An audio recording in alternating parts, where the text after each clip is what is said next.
നമസ്കാരം. സംസ്കൃതിയിലേക്ക് സ്വാഗതം. കേരളത്തിൽ, പ്രത്യേകിച്ച് കേരളത്തിൽ വളരെയധികം വെല്ലുവിളി നേരിടുന്ന ഒരു മതമാണ് ഹിന്ദു.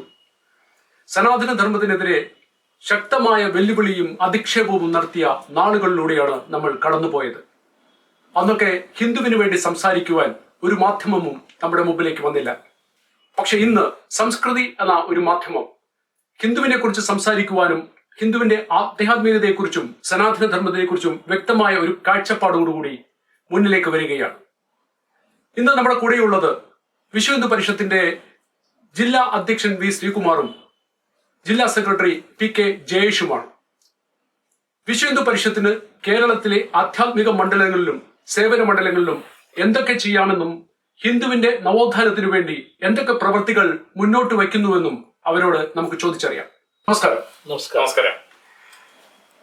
വിശ്വ ഹിന്ദു പരിഷത്തിന്റെ പ്രവർത്തനങ്ങളെ കുറിച്ചാണ് നമ്മളിന്ന് സംസാരിക്കുന്നത്. ഹിന്ദുവിന് വേണ്ടി എന്തൊക്കെ വിശ്വ ഹിന്ദു പരിഷത്ത് നൽകാൻ സാധിക്കും, അല്ലെങ്കിൽ അവർക്ക് ഏതൊക്കെ മേഖലകളിൽ നമുക്ക് പ്രവർത്തിക്കാൻ സാധിക്കുമെന്നുള്ളതിനെ കുറിച്ചുള്ളൊരു വിവരണമാണ് നമ്മൾ ഈ ചർച്ചയിൽ ഉരുത്തിരിഞ്ഞു വരേണ്ടത്.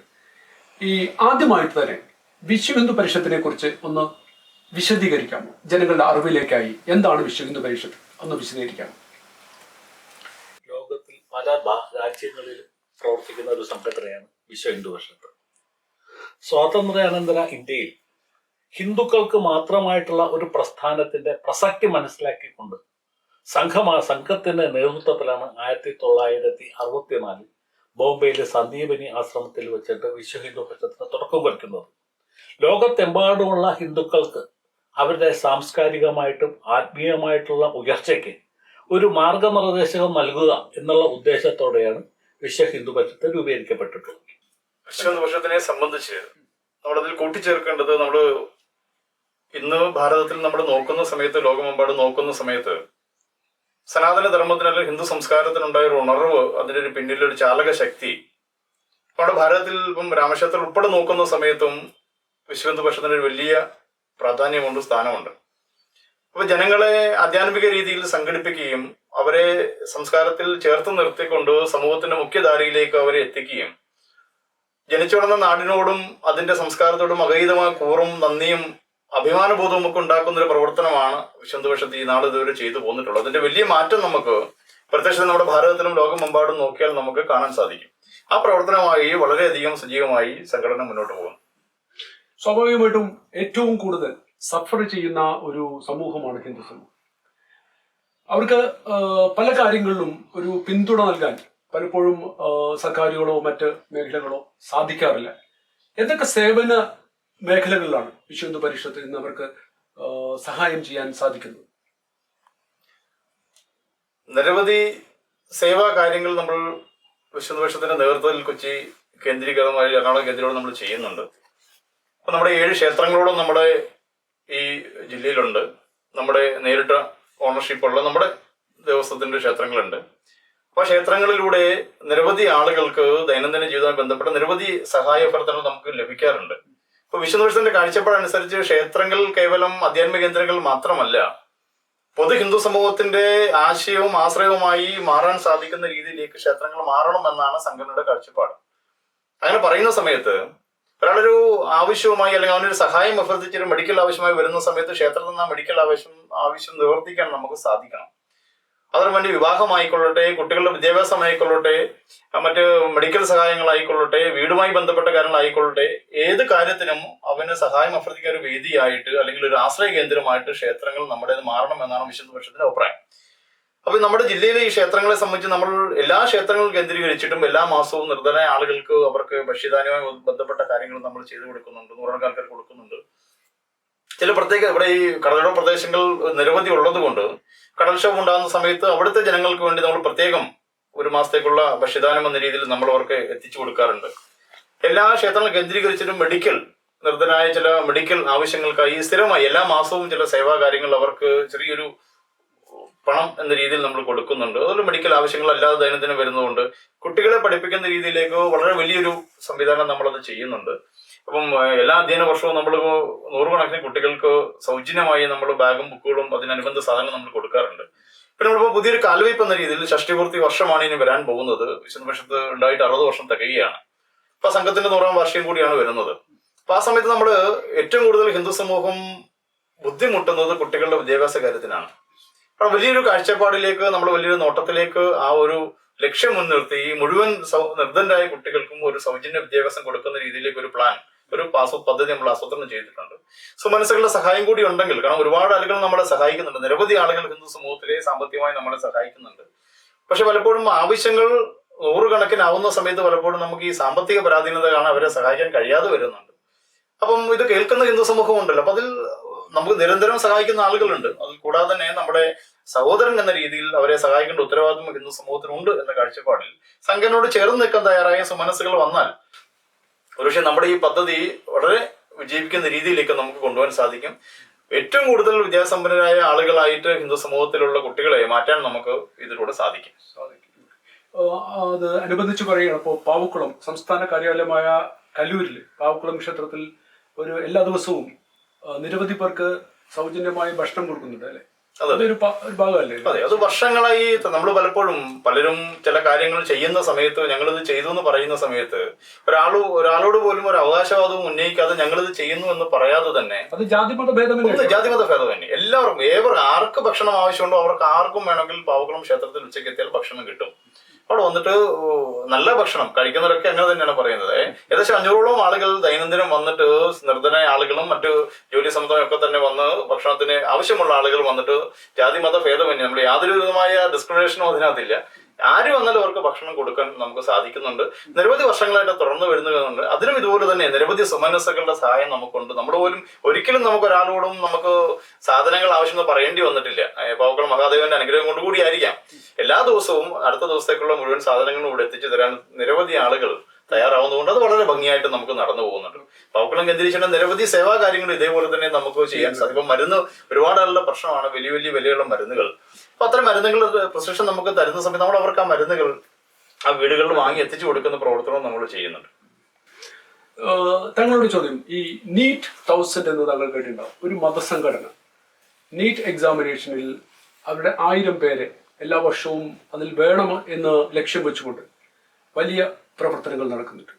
പക്ഷെ ഹിന്ദു സമൂഹത്തെ സംബന്ധിച്ചിടത്തോളം അങ്ങനെ ഒരു കൺസോളിഡേറ്റഡ് ആയിട്ടുള്ള പ്രവർത്തനം നമ്മുടെ പാവപ്പെട്ട കുട്ടികൾക്ക് ചെയ്തു കൊടുക്കുന്നില്ല എന്നാണ് എനിക്ക് അറിയാൻ കഴിഞ്ഞിട്ടുള്ളത്. സ്വാഭാവികമായിട്ടും നമ്മുടെ ഹിന്ദു സമൂഹത്തിലെ കുട്ടികളെ അങ്ങനെ സഹായിക്കുവാൻ മുന്നോട്ട് കൊണ്ടുവരാൻ എന്തെങ്കിലും ഒരു പദ്ധതികൾ വിശ്വ ഹിന്ദു പരിഷത്തിന്റെ ഭാഗത്തു നിന്നും ഉണ്ടായിട്ടുണ്ടോ, ഇല്ലെങ്കിൽ ഭാവിയിൽ ഉണ്ടാവാൻ സാധ്യതയുണ്ടോ? നേരത്തെ നമ്മുടെ സെക്രട്ടറി പറഞ്ഞ പോലെ വിദ്യാഭ്യാസ ആവശ്യങ്ങൾക്ക് വേണ്ടിയിട്ട് നമ്മൾ ധാരാളം പൈസ ചെലവാക്കുന്നുണ്ട്. പക്ഷെ ഒരു സംഘടിത മതം നടത്തുന്ന പോലെ ഒരു പ്രത്യേക കാഴ്ചപ്പാടോടെ കുട്ടികളെ തിരഞ്ഞെടുത്ത് ട്രെയിൻ ചെയ്ത് നടത്തുന്ന ഒരു പരിപാടി വിശ്വ ഹിന്ദു പരിഷത്ത് ചെയ്തിട്ടില്ല. കരിയർ ഗൈഡൻസ് പോലെയും പഠനോപകരണങ്ങൾ വിതരണം ചെയ്യുന്നത് പോലെയുള്ള കാര്യങ്ങൾ നമ്മൾ ചെയ്യുന്നുണ്ടെങ്കിൽ കൂടിയും ഇന്നത്തെ മാറിയ സാഹചര്യത്തിൽ ഹിന്ദു കുട്ടികളെ സിവിൽ സർവീസിലേക്കും ജുഡീഷ്യൽ സർവീസിലേക്കും ട്രെയിൻ ചെയ്യുന്നതിന് വേണ്ടിയിട്ട് ഒരു സിവിൽ സർവീസ് അക്കാദമി തുടങ്ങുന്നതിനെ കുറിച്ചുള്ള പ്രാഥമിക ചർച്ചകൾ കഴിഞ്ഞിരിക്കുന്നു. ഇന്ത്യയിലും വിദേശത്തും വളരെ പ്രസിദ്ധരായിട്ടുള്ള ആൾക്കാരുമായിട്ട് ഇതിനെക്കുറിച്ചുള്ള ആദ്യത്തെ റൗണ്ട് സംസാരങ്ങൾ കഴിഞ്ഞിരിക്കുന്നു. നമ്മൾ വിചാരിച്ച പോലെ കാര്യങ്ങൾ നീങ്ങുകയാണെങ്കിൽ 2024 അവസാനം 25 ആലപ്പുഴ കേന്ദ്രീകരിച്ച് നമുക്ക് ഒരു സിവിൽ സർവീസ് അക്കാദമി തുടങ്ങാൻ സാധിക്കാനുള്ള പ്രവർത്തനങ്ങൾ നല്ല വേഗതയിൽ നടക്കുന്നുണ്ട്. MBBS കുറിച്ച് ഇപ്പം നമ്മൾ ആലോചിച്ചിട്ടില്ല. ഇപ്പോൾ നമ്മൾ സിവിൽ സർവീസിനാണ് കൂടുതൽ ഇമ്പോർട്ടൻസ് കൊടുക്കുന്നത്. ഭാവിയിൽ നമ്മുടെ മറ്റുള്ള കേന്ദ്രങ്ങൾ മുഖേന ഈ civil engineering, civil service, judicial service, medical field, എല്ലാ ഫീൽഡിലേക്കും നമുക്ക് ഇത് വ്യാപിപ്പിക്കാവുന്നതാണ്. തീർച്ചയായിട്ടും ഹിന്ദുക്കൾക്ക് ആശ്വാസകരമായ ഒരു കാര്യത്തിലേക്കാണ് സംഘടന പോകുന്നത്. തീർച്ചയായിട്ടും നമ്മുടെ ലക്ഷ്യവും അത് തന്നെയാണ്. ഈ താങ്കൾ എറണാകുളത്ത് ജില്ലാ പ്രസിഡന്റാണ്, ശ്രീ PK ജയേഷ് ജില്ലാ സെക്രട്ടറിയുമാണ് എറണാകുളം കേന്ദ്രീകരിച്ചുകൊണ്ട് എന്തൊക്കെ സേവന പ്രവർത്തനങ്ങളാണ് ഇപ്പോൾ നടക്കുന്നത്?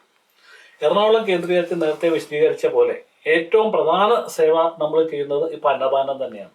നമ്മൾ ഏറ്റവും ഡെയിലി 500 പേർക്ക് ഭക്ഷണം കൊടുക്കുക. നമുക്ക് ഒരു മാസം ഏറ്റവും ചുരുങ്ങിയത് 3 ലക്ഷം രൂപ 4 ലക്ഷം രൂപ ചെലവ് വരുന്ന ഒരു പദ്ധതിയാണ് ഈ അന്നദാനം നടത്തുന്നത്. അതേപോലെ തന്നെ മെഡിക്കൽ, നമ്മുടെ ആൾക്കാരെ സമീപിക്കുന്ന നമ്മുടെ ആൾക്കാർക്ക് മെഡിസിൻ വാങ്ങിച്ചു കൊടുക്കുന്ന ഒരു സംവിധാനം നമ്മളിപ്പോൾ കാര്യാലയം കേന്ദ്രീകരിച്ച് നടത്തുന്നുണ്ട്. പക്ഷെ നമ്മൾ ഈ ചെയ്യുന്ന സേവന പ്രവർത്തനങ്ങൾ തീരെ അപര്യാപ്തമാണ് എന്നുള്ള ബോധം നമുക്കുണ്ട്. അതിനുള്ള നമുക്ക് തടസ്സമായിട്ട് നിൽക്കുന്നത് സാമ്പത്തികം തന്നെയാണ്. ധാരാളം ആൾക്കാർ നമ്മളെ കൈയഴിച്ച് സഹായിക്കുന്നുണ്ടെങ്കിലും ആ കിട്ടുന്ന എമൗണ്ട് നമുക്കുള്ള ആവശ്യത്തിനേക്കാളും വളരെ കുറവാണ്. അപ്പോൾ ഈ പരിപാടികൾ കേൾക്കുന്ന ആൾക്കാർ നമുക്ക് സഹായമായിട്ട് വരാൻ സാധിക്കുകയാണെങ്കിൽ തീർച്ചയായിട്ടും ഈ പദ്ധതി വളരെ നല്ല നിലയിൽ നടത്തിക്കൊണ്ടുപോകാൻ സാധിക്കുന്നത് തന്നെയാണ് നമ്മൾ പ്രതീക്ഷിക്കുന്നത്.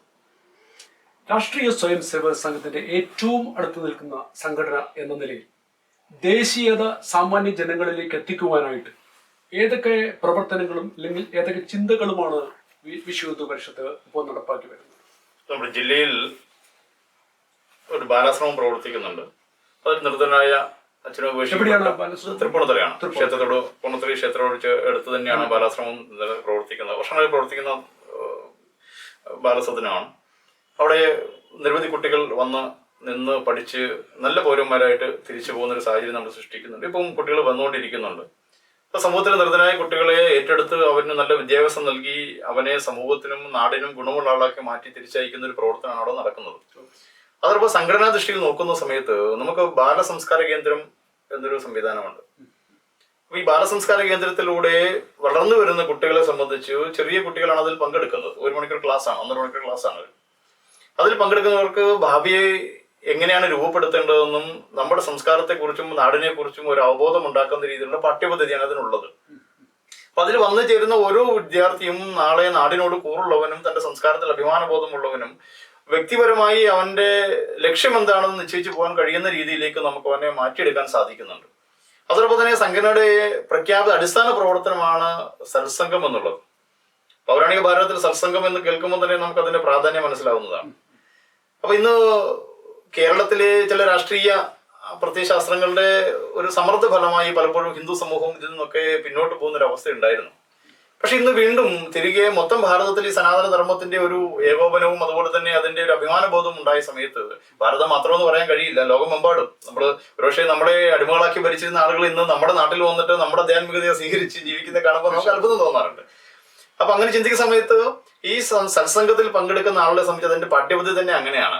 നമ്മുടെ നാടിനെ സംബന്ധിച്ച് മഹാന്മാരെ കുറിച്ചുള്ള കഥകൾ ഉണ്ടാവും, ചരിത്ര വിവരണങ്ങൾ ഉണ്ടാവും, ചർച്ചകൾ ഉണ്ടാവും, സമകാലീന ഹിന്ദു സമൂഹം നേരിടുന്ന വെല്ലുവിളികളെ കുറിച്ച് ചർച്ചകൾ ഉണ്ടാവും. ഭാരതത്തിന്റെ പോക്ക്, ഭാരതം എങ്ങനെ ആയിത്തീരേണ്ട രാഷ്ട്രമായിരുന്നു, അതിന്റെ അപജയത്തിന് കാരണം എന്താണ്, ഇന്ന് അതിന്റെ മാറ്റം എന്താണ് ഉണ്ടായേക്കെ എന്നതിനെ സംബന്ധിച്ചൊരു ഉൾപ്പെടുന്ന ഒരു പാഠ്യപദ്ധതിയാണ് ഈ സത്സംഗത്തിലുള്ളത്. കേവലം ഭജന ആധ്യാത്മിക കീർത്തനങ്ങൾ മാത്രമല്ല. അപ്പൊ അതിലൂടെ കടന്നു വരുന്ന ഒരു സമൂഹത്തെ സംബന്ധിച്ച് നാളെ നാടിനോട് ഏറ്റവും ആദ്യം മതത്തെക്കാളും എല്ലാത്തിനേക്കാളും ഉപരിയായിട്ട് എൻ്റെ നാട് എന്ന ചിന്ത, മാതൃഭൂമി എൻ്റെ അമ്മയെ പോലെ തന്നെ കാണാൻ ഒരു കാഴ്ചപ്പാട് കൊടുക്കാൻ നമുക്ക് സാധിക്കുന്നുണ്ട്. അങ്ങനെയാണ് സംഘടന ഹിന്ദു സമൂഹത്തെ അല്ലെങ്കിൽ മുഴുവൻ സമൂഹത്തെയും ചേർത്ത് പിടിക്കും. ഹിന്ദു സംഘടന ആയതുകൊണ്ട് ഹിന്ദു സമൂഹം എന്ന് നമുക്ക് പറയാൻ സാധിക്കുള്ളൂ. പക്ഷെ എല്ലാ സമൂഹവും ഇത് കണ്ട് അതേപോലെ തന്നെ ആകണമെന്നാണ് സംഘടനയുടെ ആഗ്രഹം. കാരണം നമ്മൾ ജനിച്ചു വളർന്ന നാടിനേക്കാൾ വലുതായി ഒന്നുമില്ല. അപ്പൊ ഈ നാടും ഇതിന്റെ നാടിന്റെ സംസ്കാരവുമാണ് നമ്മൾ ഉയർത്തിപ്പിടിക്കേണ്ടത്, അതിലാണ് അഭിമാനിക്കേണ്ടത്. മതം കൊണ്ട് വ്യത്യസ്തരാകാം, മറ്റു വ്യത്യാസങ്ങളൊക്കെ ഉണ്ടെങ്കിലും എല്ലാവരും ഒന്ന് ചേർന്ന് ഈ നാടിന്റെ മക്കളാണെന്ന രീതിയിൽ മുന്നോട്ട് പോവുക. അതിനുള്ള ദേശീയ ബോധം നൽകാൻ നമ്മുടെ ഈ 2 പ്രവർത്തനമാണ് മെയിനായിട്ട് നമ്മൾ ചെയ്യുന്നത്. ബാലകന്മാരും ബാലികന്മാരും അല്ലാതെ വേറെന്തൊക്കെയാണ് സാമാന്യ ജനങ്ങളിലേക്ക് നമ്മൾ എന്തെങ്കിലും? ഇപ്പോൾ നമ്മൾ സ്ത്രീ ശാക്തീകരണം എന്നുള്ള ലക്ഷ്യം മുൻനിർത്തിക്കൊണ്ട് മാതൃശക്തി, നമ്മുടെ ആയാമായ മാതൃശക്തിയുടെ കീഴിൽ പാവക്കുളം കേന്ദ്രീകരിച്ചും അതുപോലെ മറ്റുള്ള സ്ഥലങ്ങളിലും തയ്യൽ പരിശീലന കേന്ദ്രങ്ങൾ നമ്മൾ ആരംഭിച്ചിട്ടുണ്ട്. ഏതാണ്ട് പാവക്കുളം അമ്പലത്തിൽ നിന്ന്, നമ്മുടെ പാവക്കുളം കേന്ദ്രത്തിൽ നിന്ന് ഏതാണ്ട് ഒരു 120ഓളം പേര് ഈ ട്രെയിനിങ് പൂർത്തിയാക്കി സർട്ടിഫിക്കറ്റ് വാങ്ങിക്കുന്ന സ്റ്റേജിലേക്ക് എത്തിയിട്ടുണ്ട്. ഒരു സ്ത്രീ സുശക്തയായാൽ, സാമ്പത്തികമായിട്ട് സുശക്തയായാൽ ആ കുടുംബം രക്ഷപ്പെടും. സ്ത്രീയാണ് ഒരു കുടുംബത്തിന്റെ നാഡി. ആ സ്ത്രീയെ ശക്തിപ്പെടുത്തുക, ആ സ്ത്രീയിലൂടെ ആ കുടുംബം രക്ഷപ്പെടുക എന്നുള്ള ലക്ഷ്യത്തോടെയാണ്, സ്ത്രീ ശാക്തീകരണം എന്നുള്ള കൺസെപ്റ്റോടെയാണ് നമ്മൾ ഈ തയ്യൽ പരിശീലന കേന്ദ്രങ്ങളും വിശ്വശ്രീ എന്ന പേരിൽ ഒരു സ്വാശ്രയ സഹായ സംഘങ്ങളും രൂപീകരിച്ചിട്ടുണ്ട്. സ്ത്രീകൾക്ക് മുൻതൂക്കം നൽകിക്കൊണ്ട് ഈ സ്വാശ്രയ സഹായ സംഘങ്ങൾ പുരുഷന്മാർക്കും ആവാം, എന്നാലും നമ്മൾ കൂടുതൽ ഇമ്പോർട്ടൻസ് കൊടുക്കുന്നത് സ്ത്രീകൾക്ക്. ഇത് സാമ്പത്തികമായ എന്തെങ്കിലും ഒരു സഹായമോ അല്ലെങ്കിൽ ഒരു സപ്പോർട്ടോ വിശുദ്ധ പരിഷത്ത് നൽകുന്നുണ്ടോ? ഈ വിശ്വശ്രീ സ്വാശ്രയ സഹായ സംഘത്തിന് നമ്മൾ ഓൾറെഡി ഒരു ബാങ്കുമായിട്ട് ടൈപ്പ് ചെയ്ത് 3 കോടി വരെ ലോൺ കിട്ടുന്ന ഒരു സംവിധാനം ഒരുക്കിയിട്ടുണ്ട്. 11 പേർ ചുരുങ്ങിയത് അടങ്ങിയ ഒരു സ്വാശ്രയ സഹായ സംഘത്തിന് 10 ലക്ഷം രൂപ വരെ യാതൊരു സെക്യൂരിറ്റിയും ഇല്ലാതെ വിശ്വ ഹിന്ദു പരിഷത്തിന്റെ ഒരു എഴുത്തിന്റെ പുറത്ത് ലോൺ സാങ്ഷൻ ചെയ്ത് കിട്ടാനുള്ള അറേഞ്ച്മെന്റുകൾ നമ്മൾ ചെയ്തിട്ടുണ്ട്. ആ എമൗണ്ട് വെച്ചിട്ട് സ്ത്രീകൾ സ്വയം ഉൽപ്പന്നങ്ങൾ ഉൽപ്പാദിപ്പിച്ച് സാമ്പത്തികമായിട്ട് അടിത്തറ ഭദ്രമാക്കി അവർക്കൊരു വരുമാന മാർഗം കണ്ടെത്തുക എന്നുള്ള ലക്ഷ്യത്തോടെയാണ് ഈ സ്വാശ്രയ സഹായ സംഘങ്ങൾ രൂപീകരിച്ചിട്ടുള്ളത്. വളരെ സുപ്രധാനമായ ഒരു ചോദ്യമാണ്. താങ്കൾ ഇത് പറഞ്ഞപ്പോഴാണ് ഞാൻ ആലോചിച്ചത്. നോക്കൂ, പ്രധാനമന്ത്രിയുടെ ഒട്ടനവധി പദ്ധതികളുണ്ട്.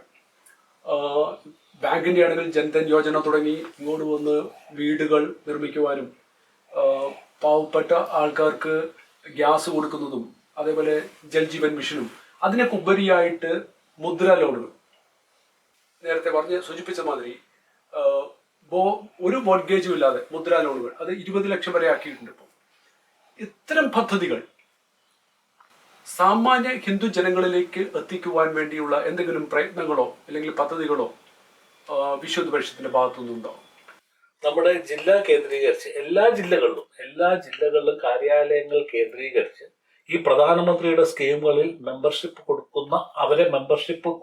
അവർക്ക് അംഗത്വം കിട്ടുന്ന വിധത്തിലുള്ള പ്രവർത്തനങ്ങൾ നമ്മൾ നടത്തുന്നുണ്ട്. കഴിഞ്ഞ മാസം നമ്മൾ പാവക്കുളം കേന്ദ്രീകരിച്ച് ഏതാണ്ട് 500ഓളം കുടുംബങ്ങളെ ജൻധൻ അക്കൗണ്ടുകളോട് ചേർത്ത് അവർക്ക് ആക്സിഡന്റൽ ഇൻഷുറൻസ് കവർ കിട്ടുന്ന ഒരു സ്കീം നമ്മൾ നടപ്പിലാക്കാൻ സാധിച്ചു. അതേപോലെ ആയുഷ്മാൻ ഭാരതിൽ നമ്മൾ ഐഡന്റിഫൈ ചെയ്ത ആൾക്കാർക്ക് ആയുഷ്മാൻ ഭാരത് മുഖേന അവരുടെ മെമ്പർഷിപ്പ് കിട്ടാനുള്ള കാര്യങ്ങൾ ചെയ്തു.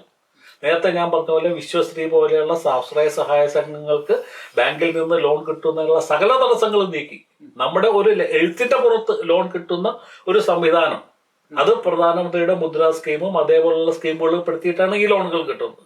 അതിനുള്ള സംവിധാനങ്ങൾ നമ്മൾ ചെയ്തിരിക്കുന്നു. ഇതേപോലെ എല്ലാ കേന്ദ്രങ്ങളും നമ്മുടെ വിശ്വപക്ഷത്ത് ഓൾ ഓവർ ഇന്ത്യ അല്ലെങ്കിൽ ലോകം മുഴുവൻ വർക്ക് ചെയ്യുന്ന ഒരു സംഘടന എന്നുള്ളതിൽ കേരളത്തിൽ പ്രത്യേകിച്ചും എല്ലാ ജില്ലകളും കേന്ദ്രീകരിച്ച് ഇതേപോലെയുള്ള പ്രവർത്തനങ്ങൾ നടക്കുന്നുണ്ട്. എറണാകുളം മാത്രമല്ല, കേരളത്തിലെ എല്ലാ ജില്ലകളിലും ഇതേപോലെ പ്രധാനമന്ത്രിയുടെ പുതിയ പുതിയ സ്കീമുകളെല്ലാം അവർക്ക് അറിയുന്നതിന് വേണ്ടിയിട്ടുള്ള സ്റ്റഡി ക്ലാസ്സുകൾ, വർക്ക്ഷോപ്പുകൾ, ഇങ്ങനെയുള്ള ധാരാളം കാര്യങ്ങൾ നമ്മൾ നടത്തുന്നുണ്ട്. പ്രത്യേകിച്ച് അത് മാതൃശക്തി കേന്ദ്രീകരിച്ചും ദുർഗാവാഹിനി എന്ന നമ്മുടെ മറ്റൊരു ആയാമം കേന്ദ്രീകരിച്ചുമാണ് ഈ പ്രവർത്തനങ്ങൾ നടക്കുന്നത്. യുവാക്കന്മാർക്കായിട്ട് വിശ്വ ഹിന്ദു പരിഷത്തിന്റെ 2 സംഘടനകളാണ് ബജ്രംഗ് ദളും ദുർഗാവാഹിനി. ഇതിന്റെ പ്രവർത്തന മേഖലകൾ എന്തൊക്കെയാണ് അവർ ചെയ്യുന്നത്? വിശ്വ ഹിന്ദു പരിഷത്തിനെ സംബന്ധിച്ച് നമ്മുടെ ആയാമുകൾ എന്നാണ് അതിനെ അറിയപ്പെടുക. മാതൃശക്തി, ദുർഗാവാഹിനി, ബജ്രംഗ് അങ്ങനെ 3 ആയാമുകൾ പ്രധാനമായിട്ടും നമുക്കുള്ളത്. പിന്നെ നിരവധി ആയാമുകളുണ്ട്. ഇപ്പോൾ ഗോസുരക്ഷയോട് ബന്ധപ്പെട്ടുണ്ട്, ക്ഷേത്രവുമായി ബന്ധപ്പെട്ട് അങ്ങനെ നിരവധി ആയാമുകൾ വേറെയുണ്ട്. പക്ഷെ പ്രധാനമായും നമ്മൾ കേന്ദ്രീകരിക്കുന്നത് നമ്മുടെ പ്രവർത്തനം ഏകോപിപ്പിക്കുന്ന ഈ 3 പ്രവർത്തനത്തിനാണ്. ഒറ്റവാക്കിൽ പറഞ്ഞാൽ ഒരു മനുഷ്യനെ സംബന്ധിച്ച് അവന്റെ ഏത് പ്രായത്തിലുള്ള ആളുകൾക്കും വിശ്വ പരിഷത്തിൽ പ്രവർത്തിക്കാം. കാരണം ഏകദേശം 2 വയസ്സ് തിരിച്ചറിവുന്ന പ്രായം മുതൽ ഒരു 13 വയസ്സ് വരെ അവന് അല്ലെങ്കിൽ കുട്ടിക്ക് അല്ലെങ്കിൽ മകൾക്ക് ബാലസംസ്കാര കേന്ദ്രത്തിൽ പോകാൻ സാധിക്കും. നമ്മുടെ സംസ്കാരത്തെക്കുറിച്ച്, നാടിനെ കുറിച്ച് പഠിക്കാൻ, നമ്മുടെ പൗരാണിക ഭാരതത്തെ കുറിച്ച് പഠിക്കാൻ അവർക്ക് സാധിക്കും. ബാലസംസ്കാര കേന്ദ്രം 1 മുതൽ ഒരു 2 വയസ്സ് മുതൽ 13 വയസ്സ് വരെ അങ്ങനെ കൂട്ടാം. തിരിച്ചറിവുന്ന പ്രായം 13 വയസ്സ് വരെ. ഈ 13 വയസ്സ് മുതൽ 35 വയസ്സ് വരെയുള്ള യുവതികൾക്ക് അല്ലെങ്കിൽ സ്ത്രീകൾക്ക്, വിവാഹനിയർക്കും ആകാം, സ്ത്രീകൾക്കാണ് ദുർഗാവാഹിനി എന്നൊരു സംഘടന ഉള്ളത്. കാരണം ഒരു ധൈര്യമില്ലായ്മ പലപ്പോഴും ഹിന്ദു സമൂഹത്തിലുണ്ട്. പക്ഷെ അസാമാന്യ ധൈര്യം പ്രകടിപ്പിക്കുന്ന സമൂഹമാണ് ഹിന്ദു സമൂഹം എന്നുള്ളത് വേറൊരു വശവുമാണ്.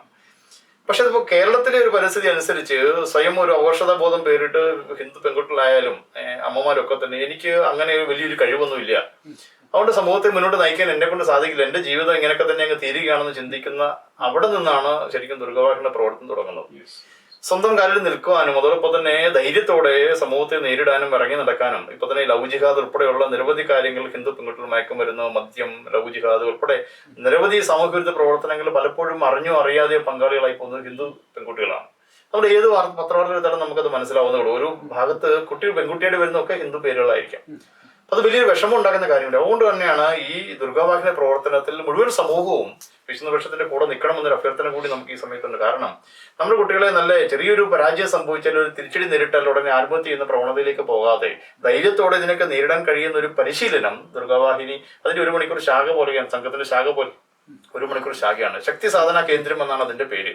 ഈ ശക്തി സാധന കേന്ദ്രത്തിൽ വരുന്ന പെൺകുട്ടിയെ സംബന്ധിച്ച് അവള് ശക്തി ഉപാസിക്കുന്ന ആളായിട്ട് ദുർഗയായിട്ട് മാറുകയാണ്. ഈ ശക്തി സാധന കേന്ദ്രം എവിടേക്കാണ് നമ്മുടെ ഒരു ഇപ്പൊ നമ്മുടെ ഉദാഹരണത്തിന് എറണാകുളത്ത് ഇപ്പൊ നമ്മൾ പ്രധാനമായും നടക്കുന്നത് നമ്മുടെ പരമനന്തർ നമ്മുടെ ഒരു കാര്യമാണ്. അതിന് കേന്ദ്രീകരിച്ചിട്ട് ഇപ്പം നല്ലൊരു ശക്തി സാധന കേന്ദ്രം നടക്കുന്നുണ്ട്. ഇപ്പൊ ദുർഗാവാഹിനി ഇന്നത്തെ കേരളീയ സമൂഹത്തിൽ ഏറ്റവും കൂടുതൽ നമ്മൾ ശ്രദ്ധിക്കേണ്ട, ഹിന്ദു സമൂഹം പ്രത്യേകിച്ച് അമ്മമാർ ശ്രദ്ധിക്കേണ്ട, സ്വന്തം മക്കളെ അയക്കേണ്ട ഒരു പ്രസ്ഥാനമാണ് ദുർഗാവാഹിനി. അതിലൂടെ നിരവധി പെൺകുട്ടികൾ രക്ഷപ്പെടുത്തിയിട്ടുണ്ട്. നമ്മൾ നിരവധി കുട്ടികളെ കാലിബറുള്ള ശക്തിയുള്ള ദുർഗമാരായിട്ട് മാറ്റാൻ നമുക്ക് സാധിച്ചിട്ടുണ്ട്. അതുപോലെ തന്നെയാണ് ഈ 13 വയസ്സ് മുതൽ 35 വയസ്സിലുള്ള യുവാക്കന്മാർക്ക് വേണ്ടിയിട്ട്, യുവതികൾക്ക് വേണ്ടിയാണ് അല്ലെങ്കിൽ പെൺകുട്ടികൾക്ക് വേണ്ടിയാണ് ദുർഗാവാഹിനിയെങ്കിൽ, യുവാക്കന്മാർക്ക് വേണ്ടിയിട്ട് ഇന്ന് ഏറ്റവും കൂടുതൽ നമുക്കറിയാമല്ലോ മദ്യം മയക്കുമരുന്ന് ഈ ഏറ്റവും ഭീഷണി അതാണ് ഹിന്ദു സമൂഹത്തിന്റെ.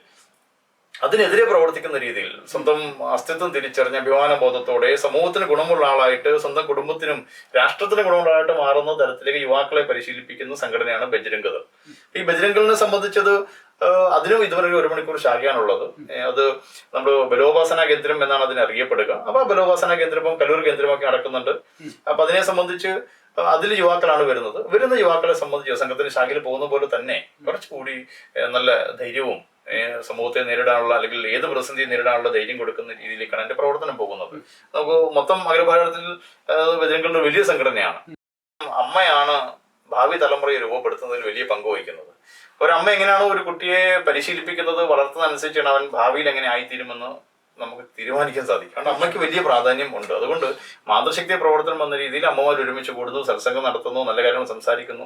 സ്വയം ശ്രീകോട്ടൻ പറഞ്ഞ പോലെ തന്നെ സ്വയം ശാക്തീകരിക്കാനുള്ള ചില പദ്ധതികൾ, ചില സ്വയം തൊഴിൽ പരിശീലിക്കുന്നു. അതിലൂടെ ചില സാമ്പത്തിക ഭദ്രത ഒരു കുടുംബത്തെ ഉറപ്പുവരുത്തുന്നു. കുടുംബം തകർന്നു പോകാത്ത രീതിയിൽ പിടിച്ചു നിർത്താൻ സാധിക്കുന്ന രീതിയിലേക്ക് അവരെ കപ്പാസിറ്റി ഉള്ള ധൈര്യമുള്ള ആളുകളൊക്കെ മാറ്റുന്ന പ്രവർത്തനം മാതൃശക്തിയുടെ. നമ്മളെ സംബന്ധിച്ചിടത്തോളം ഘർ വാപ്പസി എന്ന് പറയുന്നത് വളരെയധികം കോൺട്രവേഴ്സ്യൽ ആയിട്ടൊരു സബ്ജക്റ്റാണ്. പക്ഷെ പല ഹിന്ദു സമൂഹത്തിൽ നിന്നും പുറത്തേക്ക് പോയ മറ്റ് മതങ്ങളിലേക്ക് പലരും ഇപ്പൊ തിരിച്ചു വരുന്നുണ്ട് എന്നുള്ളൊരു വസ്തുത നമുക്കറിയാം. അങ്ങനെയുള്ളവരെ വിശ്വ ഹിന്ദു പരിഷത്ത് എങ്ങനെയാണ് അവരെ സ്വീകരിക്കുക, അല്ലെങ്കിൽ അതിന്റെ പ്രക്രിയകൾ എന്തൊക്കെയാണ്? ഇത് ഒരു കുടുംബത്തിലേക്ക് മടങ്ങി വരണമല്ലോ അല്ലെ? ഇതൊരു വളരെയധികം കോൺട്രവേഴ്സി ക്രിയേറ്റ് ചെയ്ത ഒരു വേർഡാണ് ഘർ വാപ്പസി. ആ ഘർ വാപ്പസി എന്നുള്ള വാക്ക് ഉപയോഗിച്ചുകൊണ്ട് ധാരാളം ഇന്ത്യയിൽ ഏറ്റവും കൂടുതൽ ഇന്ത്യ അറിയാത്തവര് പോലും ഏറ്റവും കൂടുതൽ ഉപയോഗിച്ചൊരു വാക്കാണ് ഈ ഘർ വാപ്പസി. ഘർ വാപ്പസി എന്ന് പറഞ്ഞാൽ എന്താ? വിട്ടുപോയ വീട്ടിലേക്ക് തിരിച്ചു വരും. എന്തോ കാരണങ്ങളാൽ സാമ്പത്തിക ലാഭം പ്രതീക്ഷിച്ചോ അല്ലെങ്കിൽ മാനസികമായിട്ട് എന്തെങ്കിലും പ്രശ്നം കൊണ്ട് ഹിന്ദു മതത്തിൽ നിന്ന് ക്രിസ്ത്യൻ മതത്തിലേക്കോ ഇസ്ലാം മതത്തിലേക്കോ പോയ ആൾക്കാർ ആ തെറ്റ് മനസ്സിലാക്കി, ഞാൻ ചെയ്തതൊരു മണ്ടത്തരമല്ലേ എന്ന് മനസ്സിലാക്കി തിരിച്ച് ഹിന്ദു മതത്തിലേക്ക് തിരിച്ചു വരുന്ന ആ ഒരു വാക്കിനെയാണ് ഘർ വാപ്പസി എന്ന് നമ്മൾ ഉദ്ദേശിക്കുന്നത്. എറണാകുളത്ത് തന്നെ നമ്മൾ ഈ പരാവർത്തനത്തിൽ കൂടി ധാരാളം ആൾക്കാർ എല്ലാ മാസവും 30-35 പേര് പരാവർത്തനത്തിൽ കൂടി ഹിന്ദു മതത്തിലേക്ക് തിരിച്ചു വരുന്നുണ്ട്.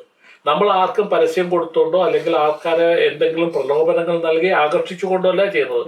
സ്വയം ബോധ്യപ്പെട്ട് ഞാൻ ഒരു തെറ്റ് ചെയ്തു, ആ തിരിച്ചു വരണം, എനിക്ക് ഹിന്ദു മതത്തിലേക്ക് തിരിച്ചു വരണം, അല്ലെങ്കിൽ ഞാനൊരു അന്യമതക്കാരനാണ്, എനിക്ക് ഹിന്ദു മതത്തിന്റെ ആശയങ്ങളോടും ഇതിനോടും എനിക്ക് ആകൃഷ്ടനായിട്ട് ഞാൻ ഹിന്ദു മതം സ്വീകരിക്കാൻ ആഗ്രഹിക്കുന്നു എന്ന് പറഞ്ഞ് വരുന്നവർക്ക് വേണ്ടിയിട്ടുള്ള സഹായങ്ങൾ, എല്ലാവിധത്തിലുള്ള സഹായങ്ങൾ നമ്മൾ ചെയ്യുന്നുണ്ട്. തീർച്ചയായും അത് എവിടെയാണ് നമ്മൾ എറണാകുളത്തെ സംബന്ധിച്ചിടത്തോളം? എറണാകുളത്ത് നമ്മൾ പാവക്കുളം കേന്ദ്രീകരിച്ച് നമ്മൾ ഈ കാര്യാലയം കേന്ദ്രീകരിച്ച് പരാവർത്തനത്തിനുള്ള എല്ലാവിധ സൗകര്യങ്ങളും നമ്മൾ ചെയ്തു കൊടുക്കുന്നുണ്ട്. ജാതിപരമായിട്ട് ഹിന്ദുവിനെ വിഘടിപ്പിച്ച് നിൽക്കാൻ സമകാലീന രാഷ്ട്രീയം വളരെയധികം ശ്രമിച്ചിട്ടുണ്ട്. ഹിന്ദു എന്ന പേരിൽ നിന്നും വിഭിന്നമായിട്ട് അറിയപ്പെടുന്ന ജാതികളുടെ പേരിലാണ്, ഒരു വ്യക്തികളും ജാതികളുടെ പേരിലാണ് അറിയപ്പെടുന്നത്. ഈ ജാതി വ്യത്യാസം ഇല്ലാതെയാക്കാൻ, ഹൈന്ദവത പൂർണ്ണമായും ഇവിടെ സ്ഥാപിക്കാനായിട്ട് വിശ്വ ഹിന്ദു പരിഷത്തിന് എന്തൊക്കെ ചെയ്യാൻ സാധിക്കും? വിശ്വ ഹിന്ദു പരിഷത്തിനെ സംബന്ധിച്ച് വിശ്വ ഹിന്ദു പരിഷത്തിന് ഹിന്ദു എന്നൊരു കാഴ്ചപ്പാട് മാത്രമേ ഉള്ളൂ. ജാതി സർട്ടിഫിക്കറ്റിൽ മതി എന്ന് വേണമെങ്കിൽ നമുക്ക് അങ്ങനെ പറയാം. അത് ഒരുപക്ഷെ ഗവൺമെന്റിന്റെ ആവശ്യത്തിന് വേണ്ടി മാത്രം. അപ്പൊ നമ്മളെ സംബന്ധിച്ച് സംഘടനയെ സംബന്ധിച്ച് നമ്മൾ ചിന്തിക്കുന്ന സമയത്ത് നമുക്ക് ഏറ്റവും വലിയ ഹിന്ദു സമൂഹത്തിന്റെ ഒരു വെല്ലുവിളി എന്ന് പറയുന്നത് ഒന്ന് അഭിമാനബോധം, ജാതി ബോധത്തിൽ അഭിമാനബോധമുള്ള ഒരു സമൂഹം. അത് എൻ്റെ ജാതിയിൽ അഭിമാനിക്കുന്ന ഒരു വിഭാഗമുണ്ട്. അതേപോലെ തന്നെ സ്വന്തം ജാതിയിൽ അപകർഷതാബോധത്തോടെ ജീവിക്കുന്ന ഒരു സമൂഹമുണ്ട്. ഈ 2 സമൂഹങ്ങളാണ് ഹിന്ദു സമൂഹത്തിൽ ഒരു പരിധി വരെ നമുക്ക് ഏറ്റവും നമ്മുടെ പിന്നോക്കാവസ്ഥയിലേക്ക് നയിച്ച ഒരു 2 കാരണങ്ങൾ. അഭിമാനബോധമുള്ളവരും അപമാനഭാരമുള്ളവരും അല്ലെങ്കിൽ അപകർഷതാബോധമുള്ളവരും. അത് വലിയൊരു അതെ അകൽച്ചയാണ്. തീർച്ചയായിട്ടും ഭയങ്കര അകൽച്ചയാണ്. പക്ഷെ അത് നമ്മൾ ചിന്തിക്കേണ്ടത്, ഇപ്പം ഹിന്ദു സമൂഹത്തിൽ ശരിക്കും ഈ പൗരാണിക ഭാരതത്തിൽ ജാതി ഇല്ലായിരുന്നു എന്നതിന് വലിയ തെളിവുണ്ട്. കാരണം നമ്മൾ പലപ്പോഴും കേട്ടിട്ടുള്ളതാണ്. ഇപ്പം താങ്കൾ പറയുന്ന ഒരു പക്ഷേ ഈ ഇൻവേഡേഴ്സ് ഇന്ത്യയിലേക്ക് തൊട്ട് മുമ്പ് തീർച്ചയായിട്ടും വരെയുള്ള നമ്മളെ അടിമകളാക്കി ഭരിച്ചവർ വിദേശീയർ ഭാരതത്തിലേക്ക് വരുന്നതിന് മുമ്പ് ഭാരതത്തിൽ ജാതി ഇല്ലായിരുന്നു എന്ന് തന്നെ നമുക്ക് പറയാം. കാരണം മഹാഭാരതം എഴുതിയത് വേദവ്യാസനാണ്, ഭഗവത്ഗീത എഴുതിയത് വേദവ്യാസനാണ്. വേദങ്ങളെ നാലായി വസിച്ചാണ് അദ്ദേഹത്തിന് വേദവ്യാസം എന്ന പേര് കിട്ടിയത്. കൃഷ്ണദൈവായൻ എന്നാണ് അദ്ദേഹത്തിന്റെ ആദ്യത്തെ പേര്. മുക്കോശ്രീയിലാണ് അദ്ദേഹം ജനിച്ചത്. ചിന്തിക്കേണ്ടത്, ഇന്നത്തെ ആധുനിക രാഷ്ട്രീയക്കാരന്റെ ഭാഷയിൽ പറഞ്ഞാൽ ഏറ്റവും പിന്നോക്കം നിൽക്കുന്ന ഹിന്ദു വിഭാഗത്തിൽപ്പെട്ട ഒരാളാണ് അദ്ദേഹം. അതേപോലെ തന്നെ കാട്ടാളനായ ഇന്നത്തെ ആധുനിക രാഷ്ട്രീയക്കാരന്റെ ഭാഷ ഞാൻ അങ്ങനെ ഉദ്ദേശിക്കുന്നത്, കാരണം സംഘടനയിൽ ജാതി അങ്ങനെ പറയാൻ പാടില്ലാത്തതുകൊണ്ടും ഇല്ലാത്തതുകൊണ്ടുമാണ് അങ്ങനെ പറയുന്നത്. ആധുനിക രാഷ്ട്രീയക്കാരന്റെ ഭാഷയിൽ ഏറ്റവും പിന്നോക്കം നിൽക്കുന്ന വിഭാഗത്തിൽപ്പെട്ട കാട്ടാളനായ ആദിവാസി വിഭാഗത്തിൽപ്പെട്ട വനവാസി വിഭാഗത്തിൽപ്പെട്ട രത്നാകരൻ എന്ന അദ്ദേഹമാണ് പിന്നീട് വാൽമീകി മഹർഷിയായി രാമായണം എഴുതിയത്. പൗരാണിക ഭാരതത്തിൽ ജാതി ഉണ്ടായിരുന്നെങ്കിൽ മഹാഭാരതവും ഭഗവത്ഗീതയും വേദങ്ങളും രാമായണവും ഒക്കെ അങ്ങനെ പുണ്യഗ്രന്ഥങ്ങളായി മാറും. ഒരിക്കലും അംഗീകരിക്കപ്പെടില്ലായിരുന്നു. കാരണം ഏറ്റവും പിന്നോക്കം നിൽക്കുന്ന, ജാതീയമായി ഏറ്റവും പിന്നോക്കം നിൽക്കുന്ന ആധുനിക ഭാഷയിൽ പറഞ്ഞാൽ അവരാണ് ഇതൊക്കെ എഴുതിയിട്ട്. അങ്ങനെ ജാതി ഉണ്ടായിരുന്നെങ്കിൽ പൗരാണിക ഭാരതത്തിൽ ഒരു കാരണവശാലും ഈ ഗ്രന്ഥങ്ങൾ പുണ്യഗ്രന്ഥങ്ങൾ അംഗീകരിക്കുക നമ്മുടെ പൂജാമുറിയിൽ വെക്കുകയോ ചെയ്യില്ലായിരുന്നു. അന്ന് ജാതിയില്ലായിരുന്നു.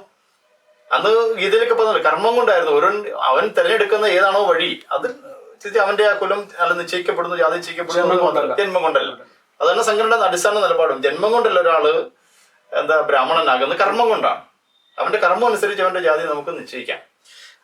ആധുനിക ഭാരതത്തിൽ നമുക്ക് ആധുനിക കേരളത്തിൽ വരുന്ന സമയത്ത് അല്ലെ ഭാരതത്തിൽ നമുക്ക് ഏറ്റവും വലിയൊരു വിരോധാഭാസം എന്ന് പറഞ്ഞാൽ ഏറ്റവും പിന്നോക്കം നിൽക്കുന്ന ഹിന്ദു സഹോദരന്മാർ സന്യാസിമാരായി മാറി അവരെഴുതിയ രാമായണവും മഹാഭാരതവും ഭഗവത്ഗീതയും വേദങ്ങളും ഒക്കെ നമ്മുടെ പൂജാമുറിയിൽ നമ്മൾ ബഹുമാനത്തോടെ വിളക്കത്തിന് മുമ്പിൽ വെച്ച് പൂജിക്കുമ്പോൾ തന്നെ നമ്മുടെ സ്വന്തം സഹോദരൻ, ആ വിഭാഗത്തിൽപ്പെട്ട ഏതൊരു സ്വന്തം സഹോദരൻ വീട്ടിലെത്തിൽ അവനെ ഡൈനിങ് റൂമിൽ ഇരുത്തി ഭക്ഷണം കൊടുക്കാൻ നമ്മൾ മാനസികമായി തയ്യാറാവുന്നില്ല.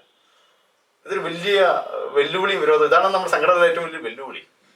കാരണം ഏറ്റവും പിന്നോക്കം നിൽക്കുന്ന സഹോദരൻ എഴുതിയ, സന്യാസിയായി മാറിയ സഹോദരന്മാർ എഴുതിയ അല്ലെങ്കിൽ അവരെഴുതിയ ആ പുണ്യാന്മാക്കൾ എഴുതിയ ഗ്രന്ഥങ്ങൾ പൂജാമുറിയിൽ ബഹുമാനത്തോടെ പൂജിക്കുകയും ആ സഹോദരന്റെ പിന്മുറക്കാരെ ഒരാളെ പോലും വീട്ടിനുള്ളിൽ കയറ്റിയിരുത്തി ഭക്ഷണം കൊടുക്കാനോ അവനോട് എന്റെ സഹോദരനെ ചേർത്ത് പിടിക്കാനോ ഹിന്ദു സമൂഹം തയ്യാറാവുന്നില്ല എന്നുള്ളതാണ് ഏറ്റവും വലിയ വെല്ലുവിളി. പക്ഷെ ഇന്ന് ഒരുപാട് മാറ്റമുണ്ട്. മൊത്തം ഭാരതത്തിൽ നോക്കിയാൽ സനാതന ധർമ്മത്തിന് ഹിന്ദു എന്ന് പറയുന്ന അഭിമാനബോധം ഉണ്ടാക്കുന്ന വലിയ നിലയിലേക്ക് ഭാരതവും ലോകവും ഒക്കെ മാറിയിട്ടുണ്ട്.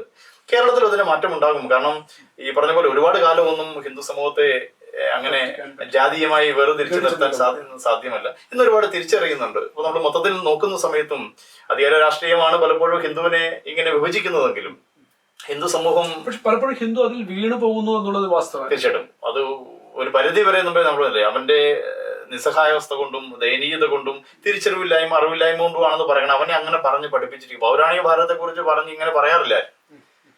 അവനെ പറഞ്ഞു പഠിപ്പിച്ചിരിക്കുന്നത് ഹിന്ദു സമൂഹത്തിൽ ആദ്യം മുതൽ തന്നെ ജാതിയുണ്ട്, നീ ജാതീയമായി ഏറ്റവും പിന്നോക്കം നിൽക്കുന്നതാണല്ലേ, നീ ജാതിയിൽ ഏറ്റവും മുന്നോക്കം നിൽക്കുന്ന അങ്ങനെ വേർതിരിവിലൂടെയാണ് രാഷ്ട്രീയക്കാർ അവരെ കൊണ്ടുപോകുന്നത്. പക്ഷെ ഇന്ന് ഒരുപാട് ജനങ്ങളിൽ ആ അവബോധം വന്നിട്ടുണ്ട്. ഹിന്ദു ആണ് എന്ന രീതിയിൽ ചിന്തിക്കാനുള്ള ബോധം വന്നിട്ടുണ്ട്. ജാതി അഭിമാനബോധം ഉണ്ടാക്കുന്ന അപകർഷബോധം ഉണ്ടാക്കുന്നതല്ലെന്നും അത് സർട്ടിഫിക്കറ്റിൽ മതിയെന്നും ഞാൻ ഹിന്ദു ആണെന്ന് പറയുന്ന നിരവധി ആളുകൾ, നിരവധി യൂത്ത് ഒരുപാട് പേര് അങ്ങനെ വരുന്നതിൽ വലിയൊരു നമുക്ക് അത് സംഘടന ഹിന്ദു സംഘടനകൾക്ക് പ്രത്യേകിച്ച് ഒരുപാട് അതിനകത്ത് അവരുടെ പ്രവർത്തനത്തിന്റെ ഫലം കൂടിയാണെന്നും നമുക്ക് അഭിമാനത്തോട് പറയാൻ സാധിക്കും. അപ്പോൾ കാലക്രമത്തിൽ അത് മാറും. പൊതു ഹിന്ദു സമൂഹം സംഘടിക്കുമെന്ന് തന്നെയാണ്. കാരണം സംഘടിച്ചാൽ ഒരിക്കലും അതിനൊരു തിരിച്ചുപോക്ക് ഉണ്ടാവില്ല. അങ്ങനെയാണ്. ചില സമയത്തൊക്കെ ഉറങ്ങുന്ന സമയത്താണ് അവനെ വിഘടിപ്പിക്കാൻ ഇടയ്ക്ക് ഉറങ്ങും. അപ്പം ആ ഉറക്കം മാറ്റി സംഘടിത ശേഷിയായിട്ട് അവർ മാറുന്ന സമയത്ത് ഇതിനൊക്കെ പരിഹാരമാകുമെന്നാണ്. അതിനു വേണ്ടിയാണ് ഈ പ്രവർത്തനവും. വളരെ പ്രസക്തമായ വേറൊരു ചോദ്യമാണ്. നമുക്ക് ഈ ജാതി സമവാക്യങ്ങളെ കുറിച്ച് തന്നെയാണ് ഞാൻ സംസാരിക്കുന്നത്. ഒരു തെറ്റായ പ്രവണത ഹിന്ദു സമൂഹത്തിൽ ഇപ്പോഴുണ്ട്. നമ്മുടെ ഗുരുക്കന്മാർ, ആധ്യാത്മിക സംസ്കാരത്തിൽ ഗുരുക്കന്മാർക്ക് ജാതിയോ മറ്റ് ഈവൻ മതത്തിന്റെയും കുമോരിയാണ് ഗുരുക്കന്മാർ, അറിവാണ് അല്ലോ. അപ്പോൾ ശ്രീനാരായണ ഗുരുദേവനെയും അയ്യങ്കാളിയെയും ചട്ടമ്പി സ്വാമികളെയും ജാതിപരമായി തളച്ചിടാനായിട്ടുള്ള പരിശ്രമവും പലപ്പോഴും ഈ കേരളത്തിൽ നടക്കുന്നുണ്ട്, പ്രത്യേകിച്ച് കേരളത്തിൽ നടക്കുന്നുണ്ട്. ഇത് വിശ്വഹിന്ദു പരിഷത്തിനെ സംബന്ധിച്ച് വലിയൊരു വെല്ലുവിളിയല്ലേ? അങ്ങനെയായിട്ട് തോന്നിയിട്ടുണ്ടോ? തീർച്ചയായിട്ടും. ഈ പലപ്പോഴും പല നമ്മുടെ ചില പ്രത്യയശാസ്ത്രങ്ങളിൽ വിശ്വസിക്കുന്ന ആളുകൾ പറയുന്നത് ആ പ്രത്യയശാസ്ത്രം വന്ന ശേഷമാണ് കേരളത്തിൽ മാറ്റം ഉണ്ടായത്, അല്ലെങ്കിൽ ജാതീയമായ അടിമത്തം മാറിയത് എന്നൊക്കെ അവർ പലപ്പോഴും പറയാറുണ്ട്. ചിന്തിക്കുന്ന സമയത്ത് ആ പ്രത്യയശാസ്ത്രം ഉണ്ടാകുന്നതിന് മുമ്പ് തന്നെ ഇതിനെതിരെ വലിയ പ്രക്ഷോഭങ്ങളും അതിന് മാറ്റങ്ങളും ഒക്കെ വരുത്തിയ ആളുകളാണ് ചട്ടമ്പി സ്വാമികളും ശ്രീനാരായണ ഗുരുദേവനും അതുപോലെ തന്നെ മഹാൻ മയ്യങ്കാളിയും ഒക്കെ തന്നെ. മഹാൻ മയ്യങ്കാളി എപ്പോഴും പലരും പറയും നവോത്ഥാനം എന്ന് 1937 ശേഷമാണെന്നാണ് പറയാം. പക്ഷെ അത് ശരിക്കും അങ്ങനെയല്ല. അതിനൊക്കെ എത്രയോ മുമ്പ് തന്നെ ഈ 3 മഹാരഥന്മാർ ചേർന്നുകൊണ്ട് കേരള സമൂഹത്തെ ഉഴുതുമറിച്ച് ജാതീയമായി വേർതിരിന്ന് മാറ്റിയിരുന്നു. കാരണം നമ്മളെ സംബന്ധിച്ച് നമ്മൾ ചിന്തിക്കുന്ന സമയത്ത് ആചാര്യ ത്രയങ്ങൾ എന്ന രീതിയിലാണ് ഇവരെ അറിയപ്പെടുന്നത്. മഹാൻ മയ്യങ്കാളി, ചിട്ടമ്പി സ്വാമികൾ, ശ്രീനാരായണ ഗുരുദേവൻ. ഇവിടെ 3 പേരുടെയും ഫോട്ടോ ഒരു ഹിന്ദുവിന്റെ, സനാതന ഹിന്ദുവിന്റെ വീട്ടിൽ വേണം എന്ന് തന്നെയാണ് സംഘടനയുടെ തീരുമാനം. അതുകൊണ്ട് ഇപ്പൊ നമ്മുടെ വിശ്വദോഷം സ്ഥാപിതമായിട്ട് 60 വർഷം തികയാണ്, ഷഷ്ടിപൂർത്തി വർഷമാണ് വരാൻ പോകുന്നത്. സംഘത്തിന്റെ 100ാം വാർഷികം കൂടിയാണ് വരുന്നത്. അപ്പൊ അതിന് ബന്ധപ്പെട്ട് സംഘടന നമ്മൾ കൊച്ചി മഹാനഗരം അല്ലെങ്കിൽ എറണാകുളം നമ്മൾ തീരുമാനിച്ചിരിക്കുന്നത് മുഴുവൻ ഹിന്ദു വീടുകളിലും ഈ ആചാര്യത്രയങ്ങൾ എന്ന രീതിയിൽ 3 പേരുടെയും സനാതന ഹിന്ദുവിനെ തിരിച്ചു കൊണ്ടുവരുന്ന പ്രധാന പങ്ക് വഹിച്ച, ജാതീയമായ വേർതിൽ നിന്നൊക്കെ ഒരുമിച്ച് ചേർത്ത് നിർത്തിയ, അഭിമാനബോധമുണ്ടാക്കിയ മഹാൻ മയ്യങ്കാളുടെയും ചട്ടമ്പി സ്വാമികളുടെയും ശ്രീനാരായണ ഗുരുദേവന്റെയും 3 പേരുടെയും ഫോട്ടോ എല്ലാ സനാതന ഹിന്ദുവിന്റെയും വീട്ടിൽ വേണമെന്നും അതിന് നമ്മളൊരു ഇനിഷ്യേറ്റീവ് എടുത്തിട്ട് ആ 3 പേരുടെയും ഫ്രെയിം ചെയ്ത വീട്ടിൽ വെക്കാൻ കഴിയുന്ന രീതിയിൽ ഒരു ഫോട്ടോ എല്ലാ വീടുകളിലും എത്തിച്ച്, നമ്മൾ അക്ഷതമൊക്കെ വിതരണം ചെയ്ത പോലെ എല്ലാ വീടുകളിലും എത്തിച്ചു കൊടുക്കാനൊരു പദ്ധതി നമ്മൾ ആസൂത്രണം ചെയ്തിട്ടുണ്ട്. എത്രയും പെട്ടെന്ന് തന്നെ അതിന്റെ കാര്യങ്ങൾ ഷഷ്ടിപൂർത്തി വർഷത്തോട് ബന്ധപ്പെട്ട് തന്നെ നമ്മൾ അത് എത്തിക്കും എന്ന് നമ്മൾ തീരുമാനിച്ചിട്ടുണ്ട്. ഒരു പരിധി വരെ അതോടുകൂടി ഒരുപാട് വ്യത്യാസങ്ങൾ ഇവരെ പലപ്പോഴും നമ്മൾ അറിയാതെ പോയി എന്നുള്ളതാണ്. കാരണം ഓരോ വിഭാഗത്തിൻ്റെതാക്കി രാഷ്ട്രീയക്കാരന്മാർ മാറ്റിയത് കൊണ്ട്. പക്ഷേ പൊതുസമൂഹത്തിന്, മുഴുവൻ ഹിന്ദു സമൂഹത്തിനെയും ഭാരതത്തിന്റെ മുഴുവൻ സ്വത്വമാണ് ഈ 3 പേരും എന്ന രീതിയിലേക്ക് നമുക്ക് അവരെ പ്രൊമോട്ട് ചെയ്യാൻ സാധിക്കാതെ പോയതാണ് ഒരു വലിയ വെല്ലുവിളിയായി ഹിന്ദു സമൂഹം നേരിടുന്നത്. അപ്പൊ അത് ഇനിയുള്ള കാലഘട്ടത്തിൽ ഇതിന് മാറ്റം വരുമെന്ന് ചിന്തിക്കുന്നു. ഇപ്പം സംഘത്തിന്റെ ഏർമസോദലൊക്കെ തന്നെ ഇവരെയൊക്കെ തന്നെ സ്മരിക്കുന്നുണ്ട് രാവിലെ. പക്ഷെ ഇതൊന്നും പൊതുസമൂഹം അറിയാതെ പോകുന്നത് കൊണ്ട് പലപ്പോഴും ഇവർ ഏതെങ്കിലുമൊക്കെ വിഭാഗത്തിന്റെ മാത്രമായിട്ട് മാറുന്നു. പക്ഷെ ഈ 3 പേരും മുഴുവൻ ഹിന്ദു സമൂഹത്തിന്റെയും മുഴുവൻ ഭാരതത്തിന്റെയും നേതൃത്വം നൽകിയ ധാർമ്മിക ആചാര്യന്മാരാണെന്ന കാര്യത്തിൽ യാതൊരു തർക്കവും നമുക്കില്ല. നമ്മൾ വിശദമായിട്ട് വിവിധ വിഷയങ്ങളെ കുറിച്ച് സംസാരിച്ചു. നമുക്ക് അവസാനമായ ഒരു ചോദ്യം കൂടി. നമ്മളെ സംബന്ധിച്ചിടത്തോളം ഈ കേരളത്തിൽ ദേവസ്വം ബോർഡ് എന്നൊരു പ്രസ്ഥാനമുണ്ട്. ഒരു പക്ഷേ ഹിന്ദുക്കൾക്ക് സഹായങ്ങൾ ചെയ്യുന്നു എന്ന ഒരു പുകമറ സൃഷ്ടിച്ചുകൊണ്ട് ഹിന്ദുക്കൾക്കെതിരെ അല്ലെങ്കിൽ ഹിന്ദു പ്രസ്ഥാനങ്ങൾക്കെതിരെ അവർ ഒരിക്കലും ചേർന്ന് പ്രവർത്തിക്കാറില്ല. ശബരിമലയാണെങ്കിലും മറ്റു വിഷയങ്ങളാണെങ്കിലും എല്ലാം അത് തന്നെയാണ്. രാഷ്ട്രീയം ഏതാണോ അതാണ് അവരുടെ മുമ്പിലുള്ള അജണ്ട. ഇപ്പോൾ ഈ അടുത്ത് ഹിന്ദു ക്ഷേത്രങ്ങളുടെ സ്ഥലങ്ങൾ വിവിധ കാര്യങ്ങൾക്ക് വിട്ടുകൊടുക്കാം, വാടകയ്ക്ക് കൊടുക്കാമെന്ന ഒരു പ്രസ്താവന അല്ലെങ്കിൽ ഒരു ഗവൺമെന്റ് തീരുമാനം ഏകദേശമായിട്ടുണ്ട്. അതിനെക്കുറിച്ച് വിശ്വ പരിഷത്തിന്റെ അഭിപ്രായം എന്താണ്? വർഷങ്ങളായിട്ടുള്ള നമ്മുടെ ആവശ്യമാണ് ശരിക്കും രാഷ്ട്രീയക്കാർ നിന്ന് വിമുക്തമാകണം ക്ഷേത്രങ്ങൾ. അത് ഹിന്ദു സമൂഹത്തെ ഏൽപ്പിക്കണം. ആ ഹിന്ദു സമൂഹം അത് നന്നായി നോക്കിയെടുത്തുള്ള കാലിപൂർവ്വം ശക്തിയും ഹിന്ദു സമൂഹത്തിനുണ്ട്. നമ്മൾ വർഷങ്ങൾ ആവശ്യപ്പെടുന്നതാണ്. അതിന് സമയം എടുക്കായിരിക്കും. പക്ഷെ എങ്കിൽ പോലും നമ്മൾ ചിന്തിക്കേണ്ട ഒരു വസ്തുത, ദേവസ്വം ബോർഡിൽ കോടിക്കണക്കിന് രൂപ പ്രമുഖ ക്ഷേത്രങ്ങളിലൊക്കെ വരുമാനമുണ്ട്. പക്ഷെ ഇന്ന് വരെ ഏതെങ്കിലും ഒരു പാവപ്പെട്ട ഹിന്ദുവിനു മെഡിക്കൽ സഹായത്തിന് ദേവസ്വം ബോർഡ് കൊടുത്തു എന്ന് നമ്മൾ കേട്ടിട്ടില്ല. ഏതെങ്കിലും പാവപ്പെട്ട ഹിന്ദു പെൺകുട്ടിയുടെ വിവാഹം, ഒരു 10ഓ 50ഓ പെൺകുട്ടിയുടെ വിവാഹം ഒരു വർഷം അവർ സൗജന്യം നടത്തി കൊടുത്തു എന്ന് നമ്മൾ കേട്ടിട്ടില്ല. ഏതെങ്കിലും കോളേജുകളിൽ സൗജന്യ വിദ്യാഭ്യാസത്തിന് 100ഓളം നിർദ്ധരായ ഹിന്ദു കുട്ടികളെ ദേവസ്വം ബോർഡ് പഠിപ്പിക്കുന്നു എന്ന് നമ്മൾ കേട്ടിട്ടില്ല. അങ്ങനെ ഹിന്ദു സമൂഹത്തിന്റെ ഏതെങ്കിലും ഒരു ആവശ്യം ഏതെങ്കിലും ദേവസ്വം ബോർഡ് നടത്തിയതായിട്ട് നമ്മൾ കേട്ടിട്ടില്ല. അതേസമയം ഇപ്പം സ്വകാര്യ ദേവസ്വങ്ങളായ ഇപ്പം നമ്മുടെ പാവക്കുളമായാലും അതേപോലെ തന്നെ ഓച്ചിറ പരബ്രഹ്മ ക്ഷേത്രം, അതുപോലെ തന്നെ മണ്ണാറശാല, അതുപോലെ തന്നെ ചക്കുളത്തുകാവ്, ആറ്റുകാൽ, ഇങ്ങനെ നിരവധി സ്വകാര്യ ട്രസ്റ്റുകൾ ഉള്ള ക്ഷേത്രങ്ങൾ നിരവധിയായ സേവാകാര്യങ്ങളാണ് സമൂഹത്തിന് വേണ്ടി ചെയ്യുന്നത്. ഒരു ദരിദ്രരായ കുട്ടികളുടെ വിവാഹം നടത്തി കൊടുക്കുന്നു, മെഡിക്കൽ സഹായം കൊടുക്കുന്നുണ്ട്, സൗജന്യ വിദ്യാഭ്യാസം കൊടുക്കുന്നുണ്ട്, ഒരുപാട് ഹിന്ദു സഹോദരങ്ങളെ സഹായിക്കുന്നുണ്ട് അവർ. അപ്പം നമ്മൾ കോടിക്കണക്കിന് രൂപ സംഭാവന അല്ലെങ്കിൽ ദക്ഷിണയായി സമർപ്പിക്കുന്ന ഹിന്ദു ദേവസ്വം ബോർഡ് ഒരു രൂപ പോലും ഹിന്ദു സമൂഹത്തിന് തിരിച്ചു കൊടുക്കാൻ തയ്യാറാകുന്നത് മാത്രമല്ല, ഇപ്പൊ ശബരിമല ഉൾപ്പെടെ നമ്മൾ ചെല്ലുന്ന സമയത്ത് എത്രത്തോളം നമ്മളെ അവിടെ നിന്ന് പിഴിയാമോ അതേ രീതിയിലാണ് അവർ അതിനെ നോക്കി. അത് രാഷ്ട്രീയക്കാരൻ അതിനെ കേവലം ആധ്യാത്മിക കേന്ദ്രങ്ങളായി കാണാത്തത് കൊണ്ട് മാത്രം അവർ കാണുന്നത് അതൊരു ബിസിനസ് സ്ഥാപനം എന്ന രീതിയിലാണ് പലപ്പോഴും രാഷ്ട്രീയക്കാർ അതിനെ കാണുന്നത്. അപ്പൊ കാലക്രമത്തിൽ ഇതിന് വലിയ മാറ്റം ഉണ്ടാകുമെന്ന് നമ്മൾ ചിന്തിക്കുന്നത്. കാരണം ഹിന്ദു സമൂഹം എപ്പോൾ സുസങ്കടമാകുന്നു, ഈ പറഞ്ഞ ജാതി വ്യവസ്ഥയൊക്കെ മാറി ജാതീയമായ രാഷ്ട്രീയക്കാരൻ അവരെ വെടിപ്പിക്കുന്നതൊക്കെ മാറ്റി വെച്ചിട്ട് ഹിന്ദു ബോധം ഉണ്ടാകുന്ന സമയത്ത് ഇത് ഓട്ടോമാറ്റിക്കായിട്ട് ഹിന്ദു സമൂഹത്തിലേക്ക് ഇത് തിരിച്ചു വരും. ഇതിനൊരു പരിഹാരം എന്ന രീതിയിൽ ദേവസ്വം ബോർഡും കണ്ണു തുറന്ന് ചിന്തിക്കും എന്ന് നമുക്ക് ചിന്തിക്കാവുന്ന വസ്തുതകൾ നിരവധിയാണ്. നമ്മുടെ ഈ കഴിഞ്ഞ തെരഞ്ഞെടുപ്പോടുകൂടി തന്നെ കുറച്ച് കാര്യങ്ങളൊക്കെ നമുക്ക് മനസ്സിലായി വരുന്നുണ്ട്. അതുകൊണ്ട് അഭിമാനബോധമുള്ള ഹിന്ദു സമൂഹം സംഘടിക്കുന്ന സമയത്ത് രാഷ്ട്രീയക്കാരന്റെ ഈ ഒരു കുത്തഴിഞ്ഞ ഭരണ സംവിധാനം ദേവസ്വം ബോർഡിൽ നിന്ന് അപ്രത്യക്ഷമാകും. ഇനി രാഷ്ട്രീയക്കാരൻ തന്നെ ഭരിക്കുകയാണെങ്കിൽ തന്നെ ഹിന്ദു സമൂഹത്തിന് ഗുണമുള്ള രീതിയിലേക്ക് ക്ഷേത്രഭരണം മാറും എന്നാണ് നമ്മൾ പ്രതീക്ഷിക്കുന്നത്. ശരിക്കും ദേവസ്വം ബോർഡിനെ സംബന്ധിച്ച് ദേവസ്വം ബോർഡ് ഹിന്ദു സമൂഹത്തിന് അവർക്ക് കിട്ടുന്ന ഒരു ശതമാനമെങ്കിലും അവിടുത്തെ അടിസ്ഥാന സൗകര്യ വികസനത്തിനൊപ്പം തന്നെ ഹിന്ദു സമൂഹത്തിന്റെ അടിസ്ഥാന കാര്യങ്ങൾക്ക് വേണ്ടി കൂടി വിനിയോഗിക്കണം എന്നാണ് വിശുദ്ധ പരിഷത്തിന്റെ ആവശ്യം. ഏതായാലും നമ്മൾ വിശദമായിട്ട് തന്നെ ഹൈന്ദവർ നേരിടുന്ന വെല്ലുവിളികളെ, പ്രത്യേകിച്ച് കേരളത്തിൽ നേരിടുന്ന വെല്ലുവിളിയെ കുറിച്ചും വിശ്വ ഹിന്ദു പരിഷത്തിന്റെ ഇതിൽ എന്ത് ചെയ്യാൻ സാധിക്കും എന്നുള്ളതിനെ കുറിച്ച് നമ്മൾ വിശദമായിട്ട് സംസാരിച്ചു. 60 വർഷം വിശ്വ ഹിന്ദു പരിഷത്ത് ജനിച്ചിട്ട് 60 വർഷം ഈ ഷഷ്ടിപൂർത്തി തികയുന്ന ഈ സമയത്ത് നമ്മളിപ്പോ പ്രതിപാദിച്ച എല്ലാ വിഷയങ്ങളും വലിയൊരു വിജയത്തിലേക്ക് പോകുവാനും ഹിന്ദു ജനതയെ എല്ലാവിധ സഹായ സഹകരണങ്ങളും നൽകിക്കൊണ്ട് മുന്നോട്ട് നയിക്കാൻ കഴിയട്ടെ എന്ന് ഹാർദമായിട്ട് ആശംസിക്കുന്നു. താങ്കളോട് സംസാരിച്ചതിന് എല്ലാ നന്ദിയും. നമസ്കാരം. ജയ് ശ്രീറാം. ജയ് ശ്രീ